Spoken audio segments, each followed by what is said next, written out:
ನನ್ನ ಹೆಸರು ಶಿವರಾಮ್ ನಾಯ್ಕ ಕಳೂರು, ರಾಯಚೂರು ಜಿಲ್ಲಾ ವನವಾಸಿ ಕಲ್ಯಾಣ ಜಿಲ್ಲಾಧ್ಯಕ್ಷ. ಗಿರಿಜನ ಸುರಕ್ಷಾ ವೇದಿಕೆಯಿಂದ ಡೆಲ್ಲಿ ರ್ಯಾಲಿ ಹಮ್ಮಿಕೊಂಡಿರುವ ಉದ್ದೇಶ ಏನಂದ್ರೆ, ಕ್ರಿಶ್ಚಿಯನ್ ಆಮೇಲೆ ಬೇರೆ ಬೇರೆ ಧರ್ಮದವರಿಗೆ ಎಷ್ಟು ಸರ್ಟಿಫಿಕೇಟ್ ಕೊಡ್ತಾರ, ಆ ಸರ್ಟಿಫಿಕೇಟ್ ರದ್ದು ಮಾಡೋ ಸಲುವಾಗಿ ಸಂಸತ್ತಿನಲ್ಲಿ ಒಂದು ಬಿಲ್ ಪಾಸ್ ಆಗಲಿ ಅಂತೇಳಿ ಎಲ್ಲರೂ ನಾವು ಗಿರಿಜನರು ರ್ಯಾಲಿ ಹಮ್ಮಿಕೊಂಡಿದ್ದೀವಿ. ಇವತ್ತಿನ ದಿನ ಎಲ್ಲರೂ ಹೋಗಿ ರಾಷ್ಟ್ರಪತಿಗೆ ಮನವಿ ಕೊಡೋರು ಇದ್ದೇವೆ.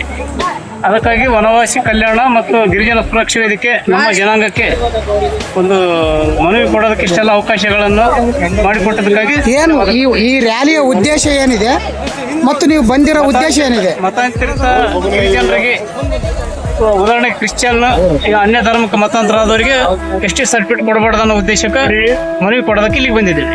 ಎಷ್ಟು ಸಂಖ್ಯೆ ಬಂದಿದ್ದೀರಿ? ನಿಮ್ದು ಯಾವ ಜಿಲ್ಲಾ? ನಮ್ಮ ರಾಜ್ಯದಿಂದ 1200 ಜನ, ಉಳಿದ ಕಡೆ ಎಲ್ಲ ಕಡೆಯಿಂದ 1.5 ಲಕ್ಷ ಜನ ಭಾಗವಹಿಸಿದ್ದೇವೆ ಈ ರ್ಯಾಲಿ.